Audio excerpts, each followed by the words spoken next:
Welcome to the Falls Homefront, where Wichita Falls leads in North Texas real estate, business, and life. I'm Tim Lockhart, retired Air Force officer, realtor, and your local real estate and business strategist. Every week, I'm shining a spotlight on people, places, and opportunities that make our community thrive. You'll hear real estate tips, market insights, and inspiring conversations with local leaders, entrepreneurs, and fellow military veterans. Whether you're a homeowner, investor, military family, or brand new to the area, you'll get the expert advice, community connections, and local insights you won't find anywhere else. Let's get started. Welcome to the Falls Homefront. I'm Tim Lockhart, and I appreciate you tuning in. We've got a great episode today full of practical tips and local insights that you're not going to want to miss. Today, I'm so excited to welcome our guest, Jean Hall. Jean is the market president, Big Brothers Big Sisters, where she's been leading community engagement and partnership efforts for the past 3 years. With over 2 decades of experience in nonprofit work focused on youth and education, Jean brings deep passion and proven leadership to initiatives that empower young people and strengthen local communities. So Jean, thank you for being a guest on our show today. You're welcome. I'm honored to join you and talk about Big Brothers Big Sisters and all the incredible work that we're doing here in Wichita Falls. Yeah, that's great. Yeah, can you tell us about Big Brothers Big Sisters? Pull the curtain back a little bit. Sure. Big Brothers Big Sisters is the gold standard of mentoring programs. Nationally, we've been around for more than 100 years. We are a data-driven and relationship-based program. That means we're built on empirical evidence and studies about the actual impact that we have on kids. But in the day-to-day reality of it, what we're doing is focusing on one-to-one relationships. We match caring adults with children who may be facing any of a wide variety of challenges in their life. And honestly, all children benefit from mentoring. All children benefit from that extra caring relationship, a positive influence in their life. Somebody who's going to walk alongside them, be their champion, be their listening ear, show up for them, just be in their corner. And so that's what we do. We get volunteers who will be a positive influence for children, and then we match them one to one, and then we support those relationships. Oh, that's great. How does mentoring children change a community like ours here in Wichita Falls? Mentoring children, it's preparing the next generation to thrive. So if you want the adults in your community to thrive, then you have to invest in the children. You invest in the children, they grow up to be the adults who are going to be leading the city, leading the community, and you want them to be prepared. You want them to be confident. You want them to have not just academic skills, but also relationship skills, social skills. You want them to have seen what caring and empathy and investing in others, you want them to know what that looks like in their own life, so they're prepared to do it in other people's lives. And here's the great thing. We've got a lot of scientific studies about this. We've done a number of randomized controlled studies. The most recent one talks about the economic impact of Big Brothers Big Sisters mentoring on a community. And this is a sound economic investment. If you want the economy in Wichita Falls to thrive, then you need children who are going to have these kind of skills and this kind of education. We found that by following children who'd been in Big Brothers Big Sisters programs, we followed them for decades. This is a multi-generational study. We followed them for decades, and we found out that kids who are in the program, they are more than 20% more likely to go to college. Over their lifetime, they're going to earn more than 15% more than their non-mentored peers.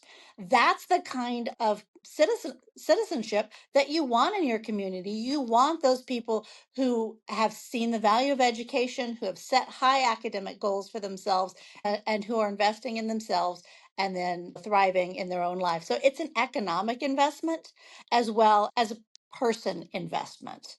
And that has great impact for the community at large. I know there's one statistic that's been quoted very often, And that's that when communities are planning what kind of prisons do they need in their community, and the greatest factor that they can look at are the academic skills. The greatest fact that you can look at third grade reading skills and project out what kind of prisons you're going to need, because people in prison are people who didn't have other options. For in a large part, they're people who didn't get economic options. They didn't get other pathways available to them.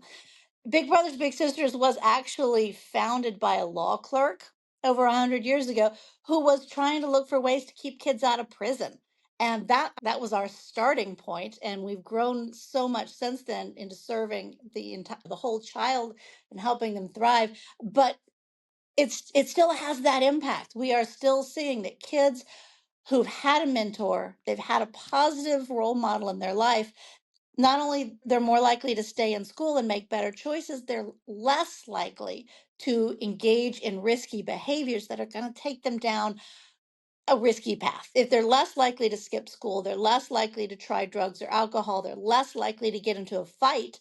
That means they're also less likely eventually to end up in prison, because they're more likely to be making the kind of choices that lead them into a successful life. So it's when we transform children, we're breaking generational cycles of poverty. We are breaking generational influences of people who've made poor choices, who made risky choices, and instead they're making those really positive choices. That helps the community as a whole, not just the children. That's a pretty interesting statistic about looking at third grade reading levels, and that has such an impact. Yeah, it's Yeah, pretty amazing. it's that's a starting point. And it's not that third grade is a magic age. It's just that when you're looking at if a child can read in third grade, then he's well positioned as he moves into the upper elementary to be building on those academic skills. And if they get off track when they're young, it's really hard later to get back on track and recover from from that shaky start. So when we mentor children when they're young, we can help them get out of the gate right. We're helping to lay a good, strong foundation. And when you have that strong foundation, it's easier to build a strong house on top of it. Yeah, that makes total sense. Do you have any specific examples that you can share? Oh, sure. I've got lots of stories because we're looking at these kids face to face every day. One of my favorite stories, and this isn't this less about prison, but it does very closely correlate with those studies about making the good choices and having the higher academic outcomes. There was a young boy here in Wichita Falls. His name was Robert. He'd lost his father, and his mother enrolled him in the program. And he was very young, 9 or 10. And we matched him with a mentor who was at Shepherd Air Force Base. A lot of men there who are, while they're here in the community, they get involved in volunteering in different ways. So we matched him with a young military man.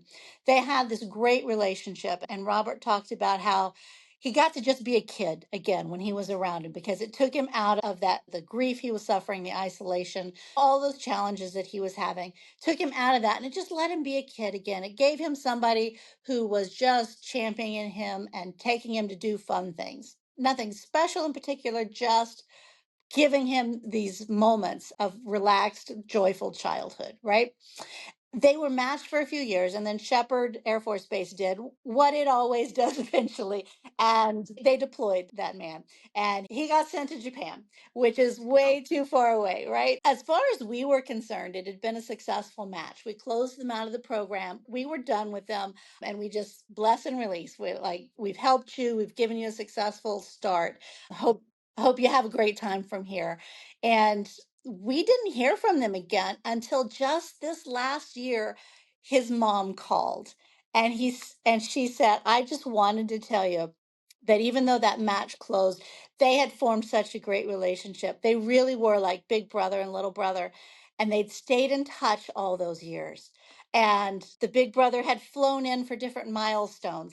He came in to watch Robert graduate from high school. Oh, wow, that's So he was amazing. there for his graduation. She sent us pictures. We had a picture of the big brother with Robert when he's a little kid, and then a picture of him again now. And now the little brother's taller than the big brother. He's Oh, got the no. graduation regalia on, just looking so proud. And she said, my son is going off to college now. He's headed down to South Texas.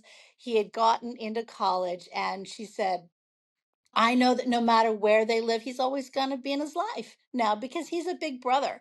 And Robert said himself, he said, if it weren't for big brothers, big sisters, I wouldn't be here. I'd probably just still be home on the couch. I wouldn't be in college today. And just those few years there at that crucial point in his life, it changed the trajectory of his entire life. He's still in college right now, and he's looking forward to a bright future. And those are the kinds of stories that remind us we're not just running a program here. It's not just a check mark that you've spent 2 hours a week or check mark that you've shown up for some event.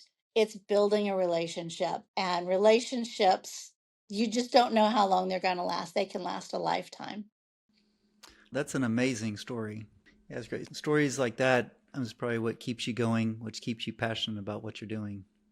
It is. It makes us so passionate. Every day when I'm looking at numbers, I have lists of numbers. I have spreadsheets of numbers. We have revenue goals that we're trying to hit, and we have goals of how many new matches we want to hit. And it's so important for me not to just think about numbers, because every number on that spreadsheet, every time we make one new match, it's not just another number, it's another life. And we're changing one life at a time. So that's important to me. It keeps the mission so clear for me because, like I said, if I'm sitting in my office staring at a computer screen all day, it's easy to just think about numbers and think about meeting goals. But those goals are lives, they're real lives. And every time we get one more volunteer in the door, that is one more child whose life we can change. Every number on that spreadsheet represents a child now that we're going to ignite their potential. We're going to defend the potential that's already in them because we know the kids who come in, they it's not like we're creating greatness in them. These children all have greatness already. They all are so full of potential and so full of just so many brilliant, beautiful things. And sometimes challenges in life can bury that. And then they start making poor choices because they're children. They're going to make childish Right. choices sometimes. Our program is not about creating beauty in them. It's about defending the potential that's already there. It's about empowering them to be the best person they can be, to be the best version of themselves. And like I said, it's all the difference in the world to me between thinking about numbers. We have a goal to make 83 matches this year. That's just a number.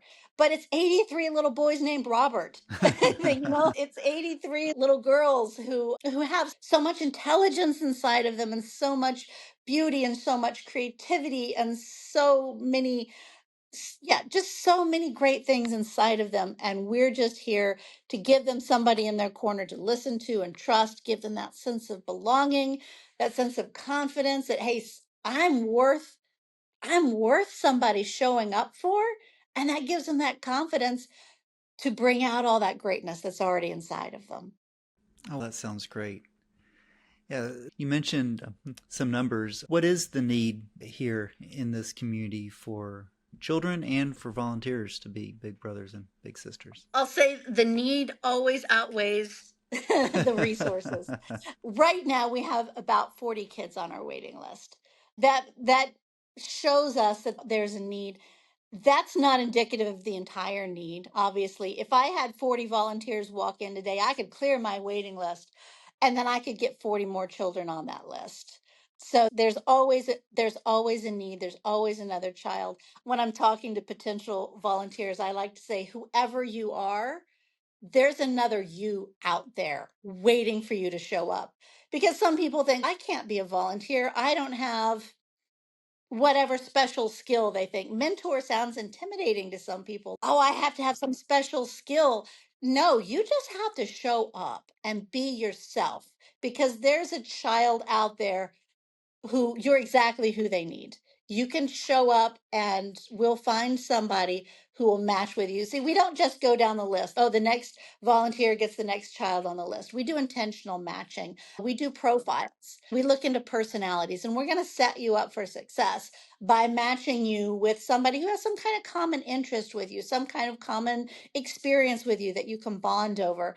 So, whoever you are, there is another you out there who needs you to show up and say, you're good enough. You are enough who you are. Let's help you become the best you can be. Like I said, 40 kids on the waiting list.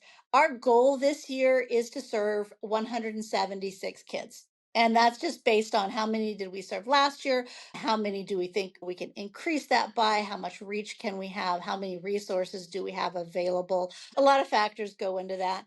What we're looking at is about a 14% increase over the number of children served last year. So we served about, I think, 154 children last year. We're looking to serve 176 this year. And that number just grows one on one. Every one person who says, I will show up, there's one more. We're one closer to our goal. This is a great time of year for us. This is a really busy time of year because school just started. And we have some programs that are built around the school year. We have some programs that are after school programs where, for example, we have a partnership with Blue Cross Blue Shield, and we go to a targeted elementary school.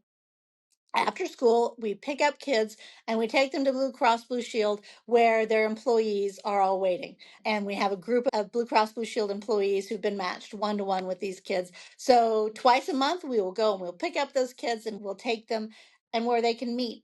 Because some of these kids don't have transportation available. So we provide that transportation. And so that's a program we're launching right now because school just started. So that's about 15 kids that'll be in that program. And then we have another one that's a partnership with MSU where we match the kids with MSU students.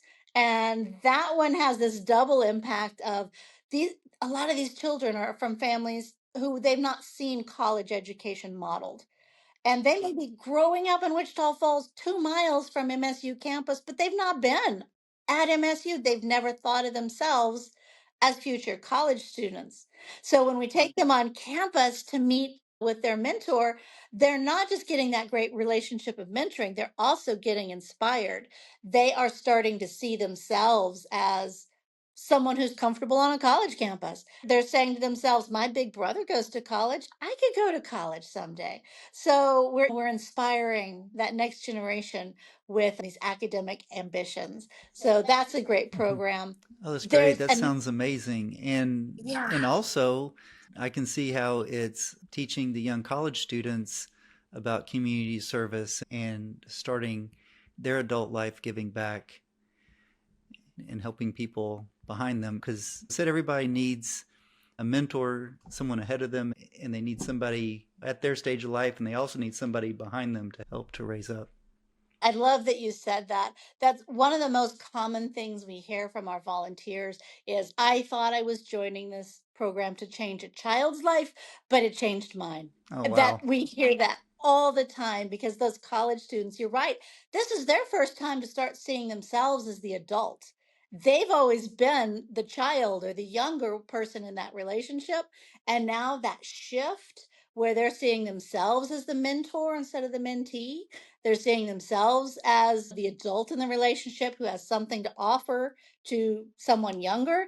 That is transformative for the students. That is absolutely transformative. And yeah, they are beginning their adulthood. And it's important that they begin their adulthood seeing themselves as somebody who invests back into the community, who invests back into other people. So when they get out of college, they already see themselves that way and they can continue their adulthood as somebody who's going to be actively engaged in the community, whether that means continuing to volunteer, whether that means joining a service club like Rotary Club, or just some other channel that's available because they already see themselves as I'm that kind of person. I am the kind of person who has something of value to offer to others, and I can help make this a better community. So yeah, it's this program is great for the kids involved, but it's great for the volunteers also. Oh, that's great. That sounds amazing.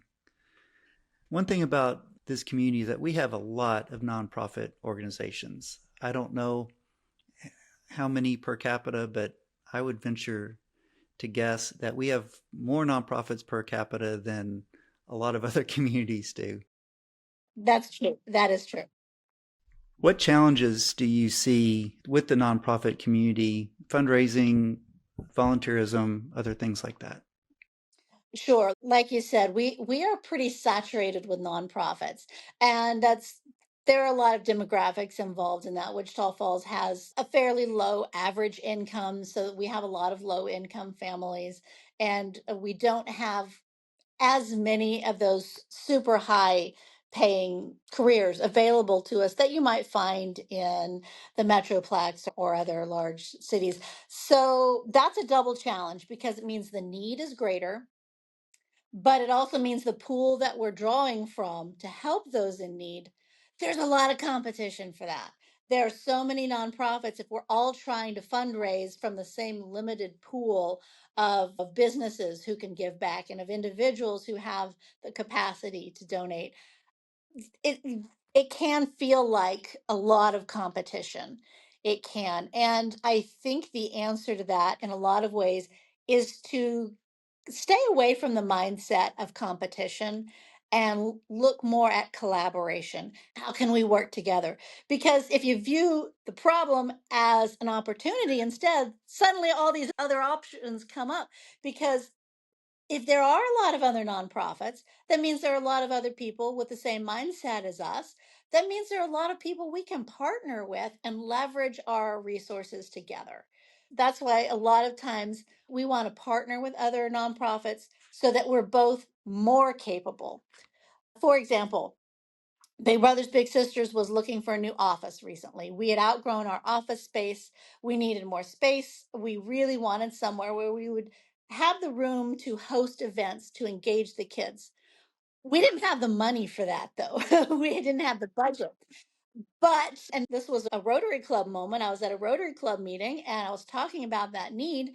And there was somebody there from another nonprofit, a church, who said, you know what? We have the opposite problem. We have space. They had built this building to serve families. And he said, we don't have the families with children anymore. It was a perfect partnership because they had the desire to serve families and they had this building, but they didn't have the manpower to put into it. They didn't have programs they could offer. And we had the families and the programs, but not the space. So we Right. partnered up, and now everybody's excited because the church now we have this re-enlivenment of our mission. We have this excitement about we're impacting the future again. We're using what we already had to start serving families again. And for Big Brothers Big Sisters, we're like, now we have this building and this space that's designed for kids and we can start hosting events here. So that's one of those opportunities where you just have to look at other nonprofits and say, what do we each have that can help each other, and then we can all fulfill our mission together. Yeah, that sounds great. And one of the things that having so many nonprofits, I think, speaks to the heart of our community and just how so many people are just continually seeking ways to give and to contribute and everything. So that's great. It does. I agree. I think one of the greatest resources that Wichita Falls has is the heart of the people. I think we have a community just full of people who want to give, who want to help, who want to work together. We have such a generous community. We might not be the richest community, but we are neighbors and we can come together and work together. And that's a beautiful thing. That's one of the things that I truly love about this town. That's great. And there's an event that you have coming up, right? I think you have a t-shirt on about it. That's right, the dinosaur t shirt. So, a few years ago, we started a new fundraising event, the Dino Dash. And it was born just from watching videos online. We were watching videos of people in those inflatable T Rex costumes. And We just find them funny. That's it. They made us laugh. We watched the videos of people in inflated T-Rex costumes and we laughed and we said, let's transform this joy. Let's share this joy and let's use it to help fundraise. So we created the Dino Dash 5K. And that's coming up next month. It's coming up October 11th. And it's a 5K fun run, but it's themed around dinosaurs. So what we do is we encourage everyone to dress up in dinosaur related costumes. So we do get a lot of the inflatable dinosaur costumes. We also get other creative variations, people who dress up as Jurassic Park characters or all kinds of creative things. Right. But anything related to dinosaurs. We have people who bring their kids in costume. We have people who dress up their dogs. That's the funniest thing. Dogs in dinosaur costumes. Yeah, but the Dino Dash 5K, we just invite everyone to come out and celebrate through the joy of dinosaurs, because who doesn't love dinosaurs? They're just fun. They make us smile. And also trying to run a 5K in a dinosaur costume, that's a whole new challenge. And people who don't want to run or are intimidated with 5K, they can come out and they can be cheerleaders along the route, can't they? Absolutely, absolutely. So we love people to participate in whatever way gives them joy. So we do have some people who just walk 1 mile. We have a 1 mile route, and that's a lot of fun. And then we have a lot of people who just come out to volunteer. And we love volunteers. If people want to come out and help us hand out water bottles at the aid station, or stand along the route and hold up the cheering signs and ringing the cowbells, it all just makes for a fun day. So if anybody's interested in running or walking the 5K, let's get you signed up. You can go to our Facebook page or our website for Big Brothers Big Sisters Wichita County, and you can get signed up. But if you want to volunteer, give us a call. Just shoot us a message and we'll get you plugged in, because we love volunteers, and it takes a lot of volunteers to make that event run smoothly and to make it just a fun experience for everyone. Yeah, it does. Yeah, that's a really fun event. So that's great. Yeah. What's that website again? So our website is bbbstx.org, and that stands for Big Brothers Big Sisters Texas. So bbbstx.org is the website, and then you can just click on events on that page, and then you can find the events that are in Wichita County. It will have a link where you can sign up to run in the Dino Dash, or you can also find us on Facebook, Big Brothers Big Sisters Wichita County on Facebook, and we've got an event there, a Facebook event, and there's a link there where you can register for the race as well. And one thing that people love about the race is we do have the most fun T-shirts, because the T-Rex is on the T-shirts, and we have the greatest medals. This year, the medal, it's a big 3-inch medal. It's full color, and it's got a dinosaur running in front of a live volcano. If you like to collect fun race medals, this is an event you don't want to miss, because we got the best swag. Yeah, that's great. Okay, so other than volunteering to help or to run in that 5K, what other ways can our audience and local businesses contribute and support Big Brothers Big Sisters? Sure, there are so many ways. We're always looking for people to partner with us in various ways. So, as an individual, obviously, we're always looking for volunteers. If you have just a couple hours a month and you're willing to sign up to be a mentor, that's always our greatest need. We need mentors. And again, it's less intimidating than you might think. If you can eat lunch, if you have time to eat lunch a few times a month, you have time to mentor, because you can sign up just to go eat lunch with a child at their school. We're looking for mentors. Obviously, that's the number one. Individuals can donate. We have a lot of different ways they can donate. One of the easiest ways is just to go to our website and hit the donate button, and you can donate right there online with your credit card. So that's another way. And also, if you're interested in one-day volunteering events, we always have something coming up. Obviously, we have the Dino Dash coming up. That's a volunteer event. In November, we'll be hosting a Friendsgiving, which is like a Thanksgiving event for all of our families. We need volunteers to help with that. So there are a lot of those one-day events where either it's a fundraising event or an engagement event where we're serving our families. We love those one-day volunteers as well, so contact us about that.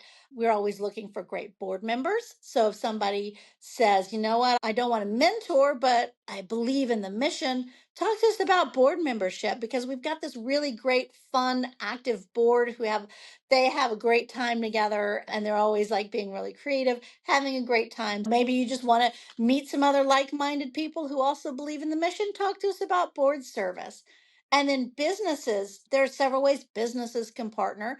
We would love to come to the business and talk to your employees. So if a business says, well, you know what, we have a staff meeting once a month, maybe invite us to your staff meeting. I would love to come to your staff meeting and talk to your employees about volunteer opportunities. We also love businesses who sponsor events, financial investment. On the back of this dinosaur t-shirt, we have listed some our very valued sponsors. So we love sponsorships. So businesses can do it that way. And again, we have the empirical evidence to back it up. We all have limited resources. A business wants to know, if I'm giving money, does it actually matter? Is it actually accomplishing something, having an impact? And I can give you the data that shows you, yes, if you sponsor an event here and you give us your money, you trust us with your money, I can show you exactly how it's changing kids' lives. And I can prove to you it's a solid investment. Oh, that's great, Jean. Thanks again for being here. It was great having you on. Once again, how can listeners connect with you? There are so many ways. We like to make it easy. You can connect with us through our website, bbbstx.org. You can connect with us through social media. We're on Facebook, Instagram, Twitter, X. But so we're on social media. Just search for Big Brothers Big Sisters Wichita Falls. You'll find us. And they can always call the office, 940-767-2447. And I'll answer the phone personally, and I'd be happy to talk to anybody who has questions about the mission, who has questions about our impact, or who wants to know how they can partner with us. How can they be part of this fantastic mission? Oh, that's great. Thank you. Is there anything else that you'd like to share with the audience before we wrap up? Let me just end with a quick story about my dad. Okay. So my dad actually began volunteering for Big Brothers Big Sisters back in the 60s. He was in his early 20s. He'd just come home from the Army. He wasn't married yet, didn't have any kids of his own. The first thing he did was sign up to be a big brother. And he loved it so much. He ended up volunteering for about 10 years before he eventually stepped down, because by that time he's raising his own family. But he raised all of us with that belief, with that value system of invest in the children, always be there for the children. And now my dad is in his mid 80s. He has dementia. Sometimes when we talk to him, he doesn't remember what he did yesterday or whether he ate breakfast this morning. But when I ask him about being a big brother, his eyes light up. He smiles. He can still tell you stories about those little boys that he was a big brother to. He can tell you the make and the model of his little brother's first car, because he was there to help his little brother pick out his first car. And that's a core memory for him. Just if you want to do something that's going to make you smile literally for the rest of your life, something that is going to stay with you so much that you will still be proud of yourself for what you did today, 50 years from now. If you don't have something like that already going on in your life, come talk to me and I will make that opportunity possible for you. Oh, that sounds great. It's amazing. And to everyone who's listening, hope you enjoyed that as much as I did. Hopefully you picked up a few takeaways that you can use right here in Wichita Falls or wherever you are in North Texas. And I appreciate you spending a little time with us today, and we'll see you next time on the Falls Homefront. That wraps up another episode of the Falls Homefront. I trust today's conversation gave you some useful insight for your real estate journey and life here in North Texas. If you enjoyed it, follow the show so you never miss an episode. Like and subscribe on YouTube, and share it with a friend, neighbor, or fellow North Texan who might enjoy it too. For more resources, local insights, real estate tips, and how to connect with me, head over to timlockharthomes.com. Stay tuned for more stories, strategies, and connections that help you thrive in Wichita Falls and beyond.